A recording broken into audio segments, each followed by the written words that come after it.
조지 뮬러는 고아의 아버지로 5만 번 이상 기도의 응답을 받은 사람으로 잘 알려져 있습니다. 그가 이제 응답받는 기도를 이야기하면서 어떻게 하면 기도가 응답받을 수 있을까 5가지 원칙을 이야기한 적이 있습니다. 먼저는 주님의 십자가 공로만을 의지하라. 그러니까 주님의 십자가 공로만을 의지하여 기도하라라는 것입니다. 또한 모든 죄악을 고백하고 멀리하라. 세 번째는 하나님의 약속의 말씀을 확정하고 믿으라. 네 번째는 하나님의 뜻에 일치되게 기도하라. 그리고 마지막 5번째는 끈기 있게 간구하면서 기다리라. 참 5가지 원칙이 정말로 성경적입니다. 이 5가지 원칙 중에 내일부터 시작되는 41일 특별 새벽 기도회와 참 맞는 원칙이 있다면 저는 제일 마지막에 있는 끈기 있게 간구하면서 기다리라고 생각합니다. 41일이지 않습니까?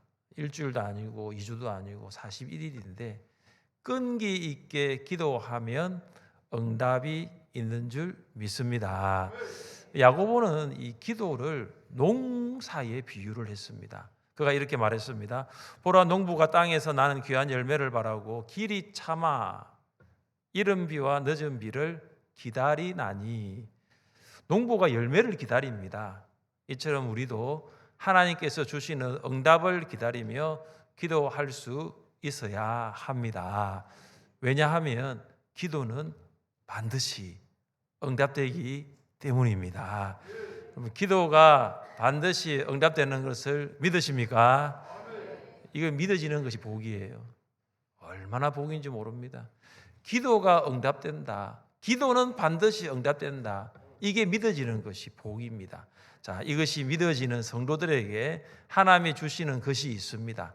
첫째, 가장 행복한 때는 하나님께서 우리에게 얼굴을 향하시는 것입니다. 인생에 있어서 가장 행복한 때가 있지 않습니까? 그때가 언제인 줄 아십니까? 하나님께서 우리에게 얼굴을 향하시는 그때가 제일 행복한 때입니다. 본 시편의 저자는 다윗입니다. 다윗은 베들레헴에서 아버지 이새의 양을 치는 목동이었습니다. 자기 양도 아니었습니다. 아버지 양이었습니다. 다윗은 목동이었는데 하나님께서 다윗을 어떻게 하십니까? 이스라엘을 다스리는 왕으로 삼으십니다. 다윗은 자신이 목동에서 이스라엘의 왕이 된 것을 이렇게 비유합니다. 7절 상반절을 보십시오. 여호와여, 주의 은혜로 나를 산같이 굳게 세우셨더니. 다윗은 목동에서 이스라엘의 왕이 된 것을 하나님께서 나를 산같이 높이셨다, 산같이 굳게 세우셨다라고 비유합니다. 정말 맞는 비유입니다. 당시 가장 천한 직업이 목동이었습니다. 여러분, 목동에서 다윗의 인생이 산처럼 높아진 거예요. 왕이 된 것입니다. 흙수저 같았던 다윗의 인생이 정말로 금수저 같이 된 것이나 다름이 없습니다. 사울이 다윗에게 자신의 딸을 주겠다는 제안을 했을 때 그때 다윗이 사울에게 이런 말을 한 적이 있습니다. 내가 누구며 이스라엘 중에 내 친속이나 내 아버지의 집이 무엇이기에 내가 왕의 사위가 되리이까. 이처럼 다윗의 집안, 다윗은 정말로 흙수저 같은 사람이었어요. 그런 보잘것없었던 다윗이 산과 같이 높아지게 된 것 오직 하나님의 은혜입니다. 그리고 6절을 보십시오. 내가 형통할 때에 말하기를 영원히 흔들리지 아니하리라 하였도다. 다윗이 산같이 높아지게 된 것은 다른 말로 형통입니다. 다윗이 이스라엘의 왕이 되었고 주변 나라를 정복하고 영토가 점점 더 확장되어 갔습니다. 참 그동안 주변 나라들이 이스라엘을 얼마나 괴롭혔습니까? 그런데 다윗은 블레셋, 모압, 에돔, 암몬, 아람 이 주변국들과 싸워서 다 승리했습니다. 다윗은 싸우는 나라마다 이겼어요. 승승장구했습니다. 다윗이 산같이 높아지게 된 것, 그의 인생이 형통하게 된 것은 오직 주님의 은혜입니다. 주님께서 그를 산같이 높이셨습니다. 주님께서 그의 인생을 형통하게 하셨습니다. 그런데 다윗이 산같이 높아지고 형통하였을 때 그 형통이 영원할 것으로 생각했습니다. 다윗은 자신의 산이 무너지지 아니할 것이라고 교만했습니다. 다윗은 자신을 흔들 자가 아무도 없을 것이라고 오만했습니다. 누구도 자신의 아성을 무너뜨릴 수 없다라고 자만했습니다. 우리나라에 이런 속담이 있습니다. 개구리 올챙이 시절 모른다라는 말이 있습니다. 여러분, 이 속담이 뭡니까? 지금 형편이 너무 좋아졌으니까 어려웠던 과거 시절을 새까맣게 잊어서는 안 된다는 거예요. 그럼 개구리는 올챙이 시절이 있습니다. 올챙이 시절 지나지 않은 개구리는 없지요. 소설 어린 왕자의 명대사 중에 이런 대사가 있습니다. 어른들은 누구나 처음엔 어린이였다. 그러나 그것을 기억하는 어른은 별로 없다. 여기 계신 분들 대부분 다 어른이시잖아요. 누구나 어린이 시절이 있었습니다. 어린이 시절 지나지 않은 어른은 없습니다. 그런데 어른이 되고 나니까 어린이 시절을 기억하지 않는 것입니다. 여러분, 개구리가 올챙이 시절을 모르는 것처럼, 어른이 어린이 시절을 모르는 것처럼 우리도 하나님의 은혜를 잊어버리면서 살아가고 있지 않습니까? 지금까지 살아오면서 참 여러 가지 많은 어려움을 겪었을 것입니다.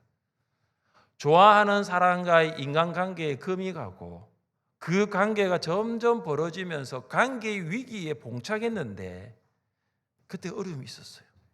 경제적으로도 어려워졌습니다. 내 능력으로는 도저히 회복할 수 없는 그 지경까지 내려갔던 적도 있었을 것입니다.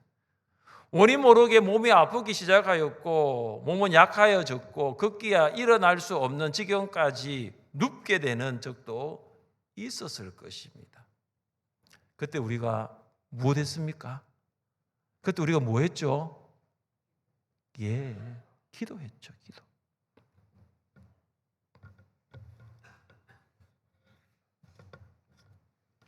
하나님께서 그때를 지나가게 하시기 위해서 우리가 기도했잖아요. 감사한 것은 하나님께서 우리를 긍휼히 여기셨고 은혜를 베푸셔서 그때가 지나가도록 역사하셨습니다. 그런데 안타까운 것이 한 가지가 있어요. 정말 안타까운 것이 있습니다. 뭐가 안타깝냐면 지금은 그렇게 하지 않는다는 거예요. 지금은 그때처럼 그렇게 간절히 기도하지 않는다는 거예요. 이제 형통하니, 이제 살만하니 더 이상 하나님께 기도하지 않습니다. 이것이 바로 개구리 올챙이 시절을 모르는 것과 같은 거예요. 하나님의 은혜를 맛보았다면 계속하여 기도의 자리로 나가야 합니다. 근데 만약 나의 자리가 기도의 자리가 아니고 내가 기도의 자리로 나가지 않는다면 형통을 은혜로 생각하지 않는 거예요. 나의 능력으로 되었다라고 자만하는 것입니다. 여러분, 기도하지 않는 것을 딱 두 글자로 이야기하면 교만이에요. 교만. 기도하지 않는 성도의 속을 한번 들여다보세요. 아니, 기도하지 않는 나의 마음을 들여다보세요. 우리 안에 뭐가 있습니까? 하나님의 은혜로 살아가지 않고 내 능력으로 살아갈 수 있다는 오만, 자만, 교만이 그 안에 있습니다. 여러분, 다윗은 형통이 하나님의 은혜가 아니라 능력의 결과로 알았을 때 교만하여졌고 그때 하나님께서 다윗을 어떻게 하셨습니까? 7절 하반절입니다. 주의 얼굴을 가리심에 정말 비참하고 끔찍합니다. 너무나 마음이 아프고 아려옵니다. 지금까지 하나님께서 다윗을 향하고 있었던 얼굴을 돌리셨어요. 하나님께서 지금까지 다윗을 바라보았던 얼굴을 감추시고 다윗을 외면하셨습니다. 이때가 다윗의 인생 중에서 가장 비참할 때예요. 형통할 때 하나님 의지하지 않았습니다. 일이 잘 풀릴 때 하나님 앞에 기도하지 않았어요. 하나님께서 다윗에게 얼굴을 돌리는 순간 그에게 시련이 찾아옵니다. 우리는 다윗에게 찾아온 시련을 정확하게 뭔지를 알 수는 없지만 오늘 2절 하반절을 보시면 추측은 할 수 있습니다. 2절 하반절입니다. 나를 고치셨나이다. 우리는 다윗에게 찾아온 시련을 질병으로 볼 수 있습니다. 질병은 다윗에게 고통을 주었고 질병은 다윗을 죽음으로 내몰았고 결국 죽음의 그림자가 다윗을 덮어버렸습니다. 여러분, 가정이 형통하다는 것, 여러분의 가정이 형통하다는 것을 하나님의 은혜라는 것으로 믿으십니까? 그럼 설명절 보내면서 가족을 만나셨을 것입니다. 함께 모여 오순도순 이야기하고 식사도 하셨을 것입니다. 그리고 함께 또 예배하며 하나님 앞에 영광을 돌렸을 것입니다. 여러분, 가정 예배를 드리면서 찬양을 함께 부르고 기도를 하면서 무엇을 느끼셨어요? 고마워라 임마누엘, 예수만 섬기는 우리 집. 고마워라 임마누엘, 복되고 즐거운 하루하루. 고마워라 임마누엘, 예수만 섬기는 우리 집. 3대가 함께 모여, 어떤 가정은 4대가 함께 모여서 이 찬양을 합니다. 예수님만 섬기는 우리 집. 그 찬양을 하면서 어떤 마음이 드셨습니까? 하나님 은혜입니다. 하나님 은혜입니다. 참 제가 믿음의 1세대로 신앙생활을 했는데 하나님 이렇게 믿음의 3대를 보게 하시니 하나님 은혜입니다. 이렇게 하나님 제가 살아생전 믿음의 4대를 보게 하시니 하나님의 은혜입니다. 작년에 딸이 결혼하여 가정을 이루었습니다. 이번 설에는 사위와 함께 울산에 내려왔습니다. 참 함께 시간을 보내고 식사를 하고 또 세배를 받으면서 또 대항암 이렇게 출렁다리 이렇게 산책을 하면서 정말 좋았습니다. 그리고 하나님 감사합니다. 하나님 은혜입니다. 하나님 감사합니다. 우리가 오늘도 호흡할 수 있으며 주일을 복되게 맞이할 수 있는 것은 하나님의 은혜인 줄 믿습니다. 2026 시작된 지 정말 엊그제 같은데 벌써 2월 마지막 주일입니다. 거의 2달을 살아왔지 않습니까? 여러분 2달 동안 살아온 것도 하나님의 은혜인 줄 믿습니다. 이것이 형통입니다. 형통을 하나님의 은혜가 아닌 우리의 능력으로 생각하는 순간 형통은 흔들릴 것입니다. 형통의 산도 무너질 것입니다. 기도하지 않고 교만할 때 하나님께서 얼굴을 돌리실 것입니다. 기도하지 않고 능력 의지할 때 우리에게 시련이 올 수 있습니다. 사랑하는 성도 여러분, 그래서 우리에게 전환점이 필요합니다. 41일 특별 새벽 기도회는 나의 삶을 하나님의 은혜로 돌이키는 전환점이 될 것입니다. 41일 동안 새벽을 깨우면서 여러분은 하나님께서 얼굴을 나를 향하고 있다는 것을 느끼게 될 것입니다. 41일 동안 여러분은 하나님께서 정말 나를 바라보고 계시구나, 나를 주목하고 계시구나, 이것을 다시 경험하게 될 것입니다. 그리고 그 어느 때보다 더 가까이에서 하나님 우리와 함께 하십니다. 그러나 더 가까이에서 하나님을 만나게 될 것입니다. 하나님을 가까이 하라, 그리하면 너희를 가까이 하시리라.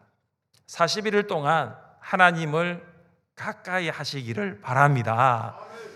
가까이 하면 하나님께서 여러분을 가까이 하십니다. 인생에서 가장 행복한 때가 언제입니까?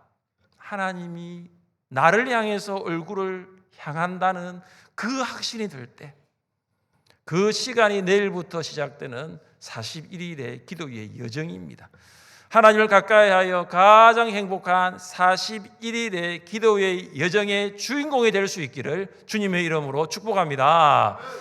둘째, 기도는 우리의 시선을 다시 하나님을 향하게 합니다. 나 자신과 세상을 향해 있었던 우리의 시선이 기도를 통해서 하나님을 향할 수 있는 것입니다.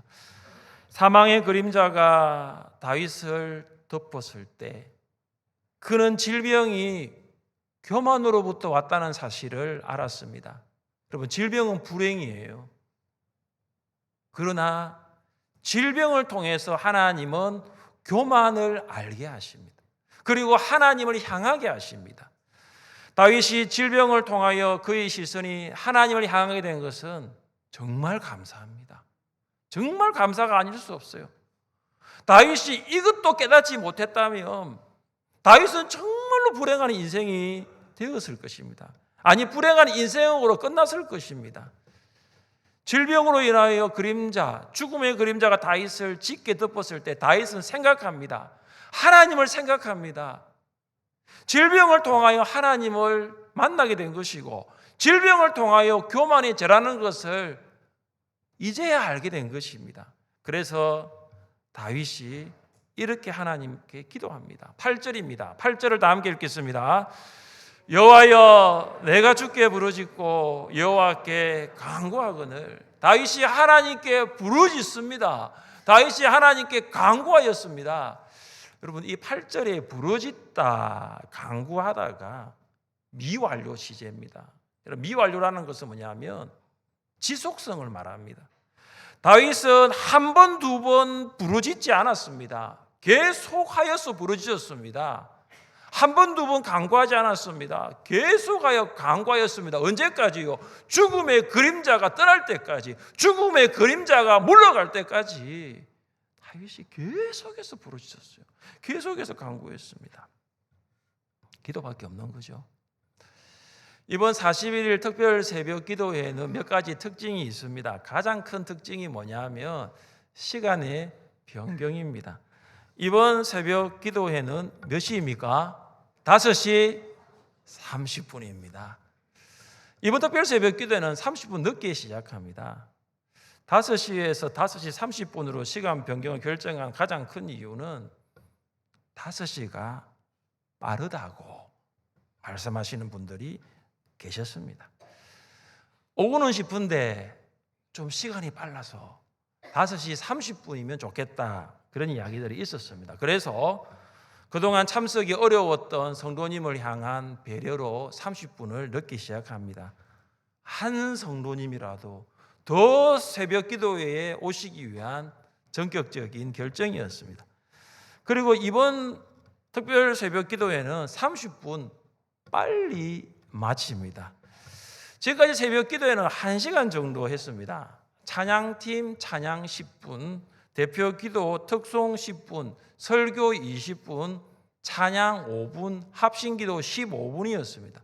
그런데 이번 41일 특별 새벽 기도회는 그 1시간을 30분으로 줄였습니다. 찬양팀 찬양하지 않습니다. 찬양팀 어떻습니까? 좋습니까? 네, 그래도 새벽 기도는 오셔야 됩니다. 네. 대표 기도, 초원 특송도 없습니다. 초원 특송 없으니까 좋습니까? 네, 그래도 새벽 기도에는 오십시오. 그래서 이번 새벽 기도에는 30분에 끝납니다. 30분 안에 끝납니다. 찬양 기도 5분, 설교 10분, 합심 기도 10분, 찬양 5분입니다. 왜 1시간 새벽 기도가, 특별 새벽 기도가 30분으로 이렇게 줄인 이유가 뭔지 아십니까? 개인 기도 시간 보장입니다. 그래서 6시부터 집중하여서 각 개인이 하나님 앞에 가까이 나아갈 수 있기를 원했습니다. 여러분, 이것을 위해서 긴급하고 중요한 기도 제목 3가지를 준비하십시오. 가정과 직장, 목장과 교회, 나라와 열방을 돌아보면서 정말로 긴급한 기도 제목이 뭔가, 정말로 중요한 기도 제목이 뭔가 3가지를 준비하십시오. 가정의 복음화와 부모님의 건강, 또 자녀의 진학과 취업, 직장의 업무와 직원들과의 관계, 목원들의 영적 성숙과 목장의 하나됨, 교회의 회복과 부흥, 열방과 나라를 생각하면서 기도 제목을 준비하시고 새벽에 오십시오. 저는 41일 특별 새벽 기도를 준비하면서 하나님께서 저에게 교회를 위한 기도 제목으로 주신 말씀이 있습니다. 바로 이 말씀입니다.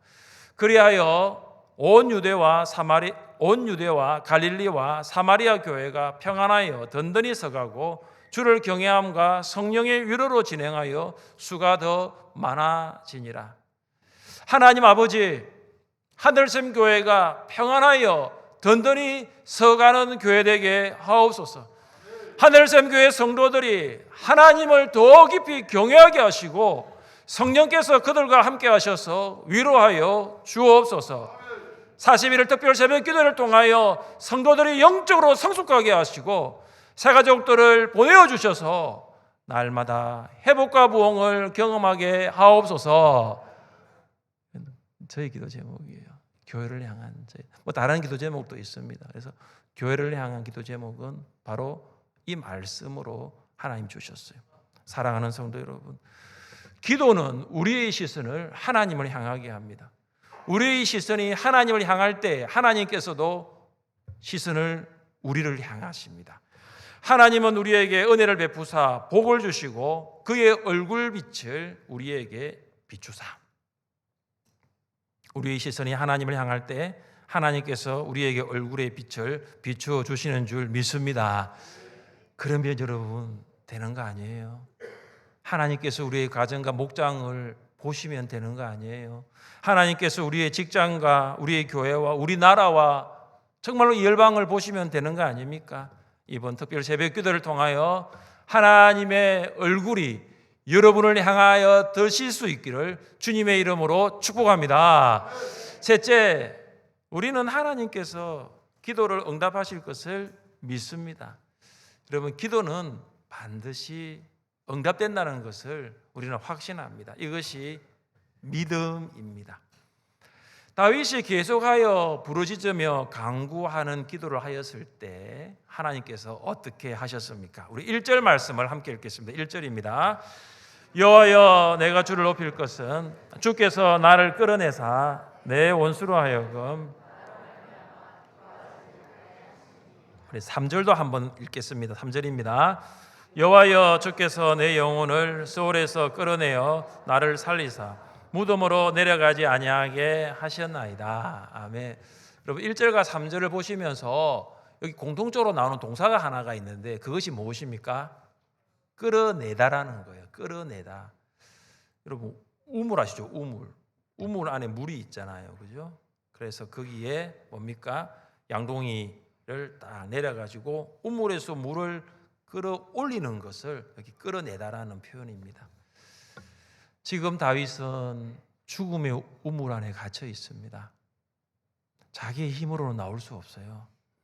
그런데 하나님께서 다윗을 그 우물에서 끌어올려 살리십니다. 다윗은 시편 40편에서도 하나님의 응답을 말할 때에 끌어내다라는 단어를 사용했습니다. 우리 같이 한번 읽어보겠습니다. 내가 여호와를 기다리고 기다렸더니 귀를 기울이사 나의 부르짖음을 들으셨도다. 나를 기가 막힐 웅덩이와 수렁에서 끌어올리시고 내 발을 반석 위에 두사 내 걸음을 견고하게 하셨도다. 아멘. 여기에서도 보시면 다윗이 어디에 있느냐? 웅덩이와 수렁에 빠져 있습니다. 그런데 하나님께서 어떻게 하십니까? 그를 끌어올리십니다. 다윗이 부르짖는 기도, 간구하는 기도를 들었을 때 하나님께서 손을 내미셔서 다윗을 붙잡습니다. 그래서 다윗이 건강을 회복할 수 있었습니다. 여러분, 기도의 응답이 무엇입니까? 우리의 문제의 수렁, 우리의 문제의 웅덩이에서 하나님이 내미신 손을 잡고 그 손을 잡고 끌어올림을 받는 것이 바로 기도의 응답입니다. 여러분, 다윗이 이 기도의 응답을 이렇게 묘사하였습니다. 우리 11절 말씀 함께 읽습니다. 11절입니다.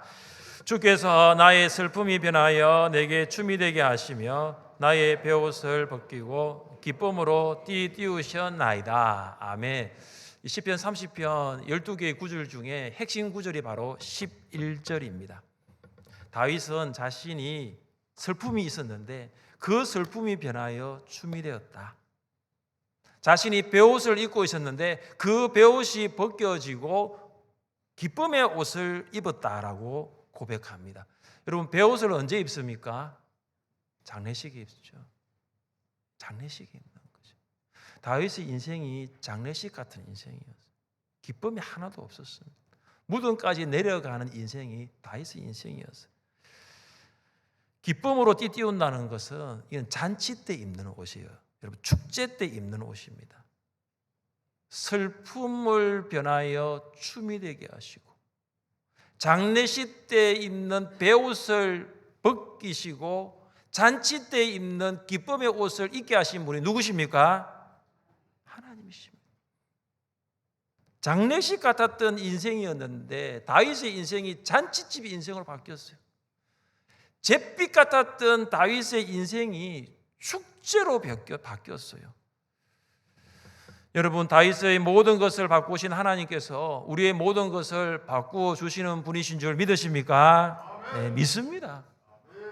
그래서 우리가 기도하는 거잖아요. 이거 안 믿고 기도하는 사람이 어디 있습니까? 하나님께서 우리를 도우십니다. 하나님께서 우리를 구원하십니다. 기도는 반드시 응답됩니다. 여러분, 41일 특별 새벽 기도의 주제가 뭡니까? 뭐죠? 구하라 그리하면 이루리라.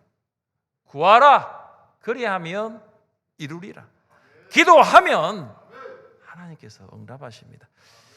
우리는 응답이라고 하면 예스만 생각할 때가 있습니다. 그런데 여러분, 기도의 응답에는 예스만 있는 것이 아니고 노도 있습니다. 노. 아니요. 한 가지 더 있습니다. wait. 기다리라.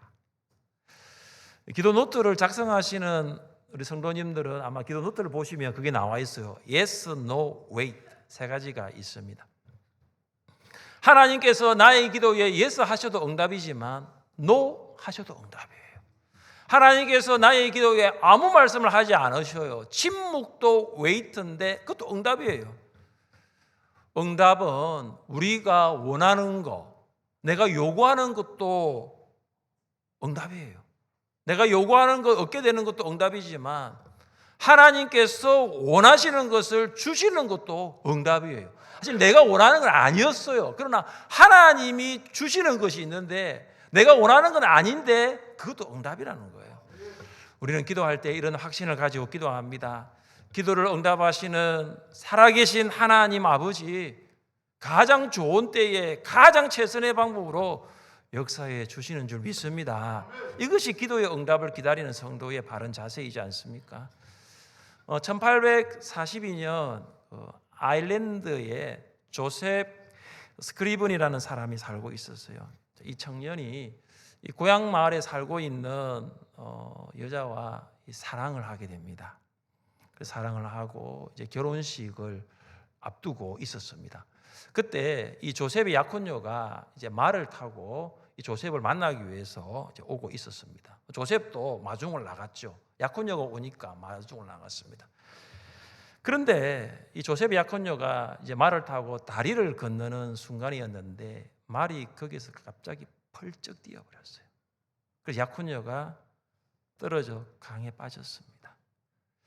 이 조셉이 약혼녀의 이름을 부르면서 강에 들어가서 이제 이렇게 그 약혼녀를 구하는데 이미 싸늘한 죽음으로 박혀져 있었습니다. 조셉이 충격받았어요. 여러분, 결혼 전날에 이런 일이 있는 경우 충격 안 받을 사람이 어디 있겠어요? 충격을 받아가지고 캐나다로 이민을 갑니다. 그곳에서 엘리자 로쉐라는 또 여자를 만납니다. 1854년에 결혼을 하기로 합니다. 그런데 결혼을 다 약속해 놓고 병에 걸린 거예요. 병이 나으면 결혼하자, 나으면 결혼하자. 그렇게 기다리는 게 3년이었습니다. 3년 후에 이 엘리자 로쉐도 죽고 맙니다. 그가 캐나다에서 다시 고향인 아일랜드로 돌아옵니다. 여러분, 2번이나 약혼녀가 죽었어요. 마음이 다쳐버렸습니다. 조셉의 어머니도 어떻겠어요? 아들 걱정입니다. 아무에게도 말을 안 합니다. 어머니도 조셉의 눈치를 보고 조셉도 어머니의 눈치를 보면서 어떻게 하면 좋을까? 이때 조셉이 어머니를 위로하기 위해서 시를 하나 적습니다. 이런 시입니다. 우리의 모든 죄와 슬픔을 지신 예수님, 우리는 얼마나 좋은 친구를 가지고 있는가? 기도로 하나님께 모든 것을 내려놓을 수 있다니 얼마나 큰 특권인가? 우리는 너무나 자주 평안을 잃어버리고 쓸데없는 고통에 시달리고 있구나. 이것은 모두 기도로 하나님께 내어놓지 않기 때문이로다. 시련과 유혹을 받고 있는가? 어디선가 어려운 일을 당하고 있는가? 우리는 결코 낙심하지 말아야 한다네. 기도로 주님 앞에 가져가야 한다네. 우리의 모든 슬픔을 함께 나눌 수 있는 신실한 친구를 찾을 수 있는가? 예수님은 우리의 모든 연약함을 알고 계신다네. 기도로 주님 앞에 가져가야 한다네. 여러분, 이 시가 찬송이 되었는데 찬송가 369장 죄짐 맡은 우리 구주입니다. 여러분, 기도로 하나님께 모든 것을 내려놓을 수 있습니다. 여러분, 기도로 예수님 앞에 모든 것을 가지고 나갈 수 있습니다.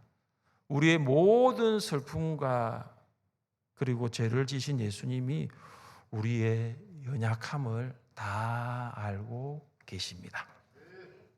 사랑하는 성도 여러분, 내일부터 시작되는 41일 특별 새벽 기도회는 하나님께서 우리에게 얼굴을 향하시는 정말로 가장 행복한 순간이 될 줄 믿습니다.